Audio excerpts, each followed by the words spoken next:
বা YONO guard বিভিন্ন পর্যায়ে আমরা আনসার বাহিনী বাংলাদেশের জনগণের পাশে আমরা যেমন পুলিশ বাহিনী বা অন্যান্য বাহিনীর মতো থানা পারি সকলের সাথে আমরা পুলিশ বাহিনী বা সেনাবাহিনী অন্যান্য বাহিনীর সাথে তারা যেভাবে ডিউটি করছে 12 ঘন্টা বা 14 ঘন্টা আমরা সেভাবে ডিউটি করতেছি দেশের জন্য। আপনারা দেখেছেন দেশের ক্রান্তিকালীন সময় বৈষম্য বিরোধী আন্দোলন সময় দেশে কোনো পুলিশ বাহিনী বা অন্যান্য কোনো বাহিনী ছিলেন না। এই দেশের সেনাবাহিনী এবং আনসার বাহিনী দেশের জনগণের পাশে ছিলেন। বিভিন্ন থানায় নিরাপত্তা বা বিভিন্ন এলাকা নিরাপত্তা দিয়ে আমরা রেখেছি।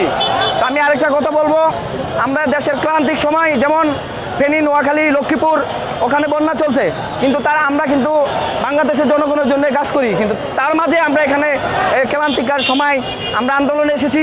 অনেক কষ্টের বিষয় আমাদের ভিতরে, হয়তো আপনার মনের বিষয়টা আপনারা অনেকে জানেন না, আমরা আনসার বাহিনী জানেন, আপনারা সরকারি আমরা, কিন্তু আমাদেরকে তারা বৈষম্য রেখে বিভিন্নভাবে আমাদের হয়রানি, বিভিন্নভাবে আমাদের অফিসাররা চুষে খাচ্ছে। আমরা 3 বছরের জন্য আমাদের একটা চিঠি হয়েছে, মানে এক জেলায় 3 বছরের জন্য আমাদের একটা ডিউ দেয়। 3 বছর পর আমাদের 6 মাস টেস্টে রেখে, হয়তো 6 মাস 8 মাস পরে মেসেজ করে। ঠিক আছে, এভাবে আমি যদি একটা আনসার হয়ে অস্ত্র হাতে নিয়ে ইউনিফর্ম গভর্নমেন্টের ইউনিফর্ম পরে আমি আবার যা বিভিন্ন কাজকাম করি বা ইয়া করি, তাহলে আমরা কি দেশের কি করেছি, আমরা কি অন্যায় করেছি?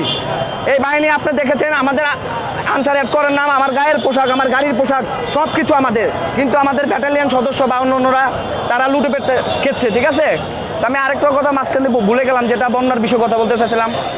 দেশের ক্রান্তিকালের সময় অনেক লোক অনেক ভোগান্তি আছে, ওখানে আমাদের আনসার বাহিনীরা কাজ করতেছে, আমরা তাদের সাথে কন্টিনিউ কথাবার্তা বলছি। তারা সর্বক্ষণিক জনগণের পাশে আছে, যারা ওই যে পানিতে বিভিন্ন ইয়াতে আছে আমরা উদ্ধার করতেছি, তাদের সাথে কন্টিনিউ যোগাযোগ চলছে। তা আমি জাতির কাছে একটা কথা বলতে চাই, হাত জোর করে আপনারা আমাদেরকে ভুল বুঝবেন না। আমরা বিগত দিন আপনাদের পাশে ছিলাম, এখনো থাকবো। আমাদের কিছু একটা দাবি দাবা নিয়ে আমরা রাজপথে এসেছি।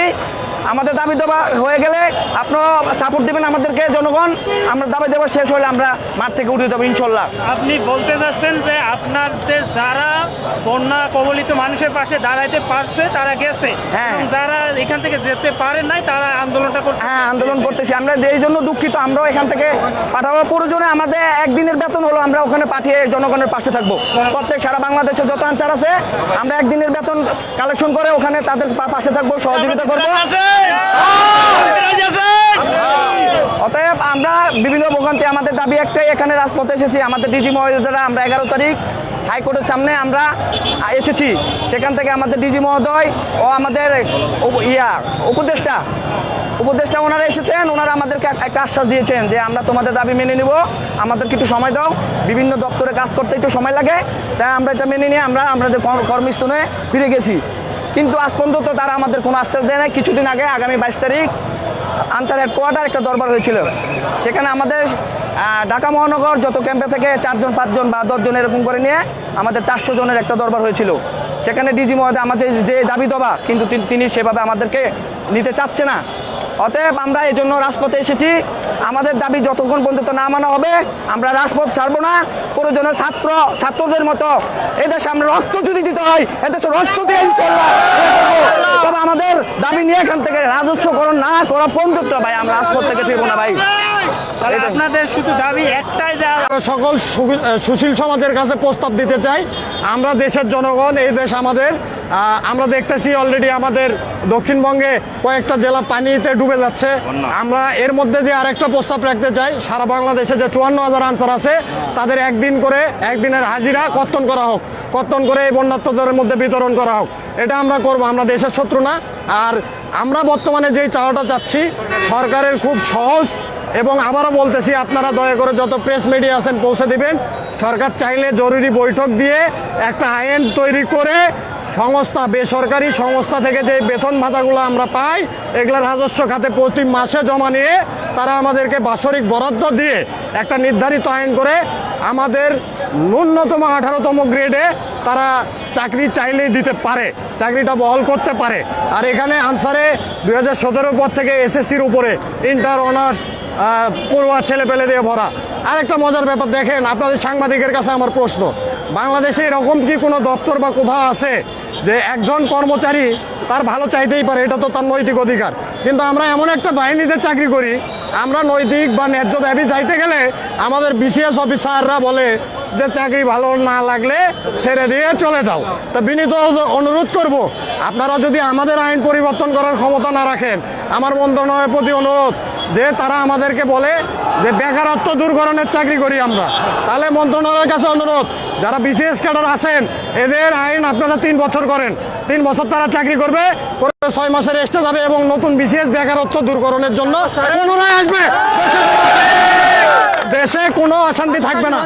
বেকারত্ব যেখানে, আপনাদের কাছে আমার প্রশ্ন জাতির কাছে, যেখানে একজন চাকরিজীবী 50,000, 60,000, 1 লক্ষ টাকা বেতনে 59 বছর পর্যন্ত সার্ভিস করে তাদের পরিবারের নিজের আশা আকাঙ্ক্ষা এবং চাহিদার শেষ থাকে না, সেখানে একজন আনসার 16,200 টাকা বেতনের চাকরি করে, এই 3 বছরের চাকরি করে কিভাবে বেকারত্ব দূর হয়? এই প্রশ্নটা আমার জাতির কাছে থাকলো এবং সাংবাদিকদের কাছে থাকলো।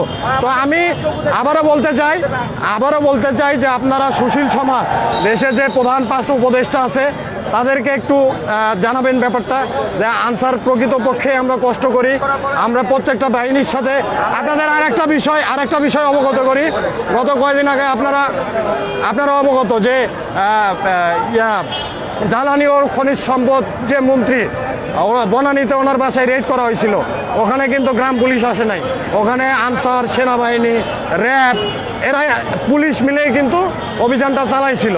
সো আমরা যদি প্রত্যেকটা বাহিনীর মতো অস্ত্র বহন করি, 24 ঘন্টায় A to Z আমাদের চেন অফ কমান্ড মেনে ডিউটি করতে হয়, তাহলে অবশ্যই আমরা এদেশের জনগণ হিসাবে, এদেশের ভাই হিসাবে, এদেশের ভাস্তা হিসাবে, একজন সৈনিক হিসাবে দেশের কাছে আমাদের দাবি থাকতেই পারে যে আপনারা একটা সুন্দর জীবনযাপন আমাদের দেন, আমরা এই দেশকে সুন্দরভাবে গড়ে তুলি, আমরা এই দেশের ঘুষ দুর্নীতি বন্ধ করে দিয়ে স্বাভাবিকভাবে নতুন করে একটা রূপায়িত বাংলাদেশ গড়ি।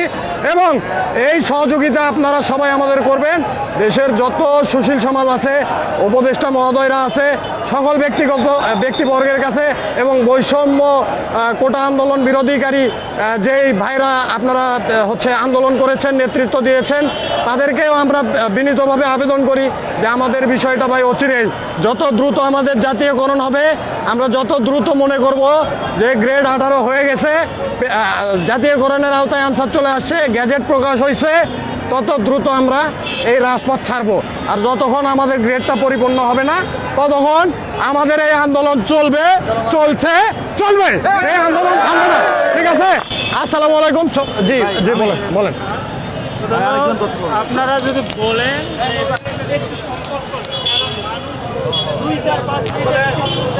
অনেক কমের কথা তো, ইউনিক কথাগুলো বলবেন। সকল আনসারদের একদিনের বেতন কর্তন করে, আমি বলতেছি, আমি লাস্ট একবার দেখতে বলবো। সংক্ষিপ্তভাবে মূল কথাগুলো বলে দেবো।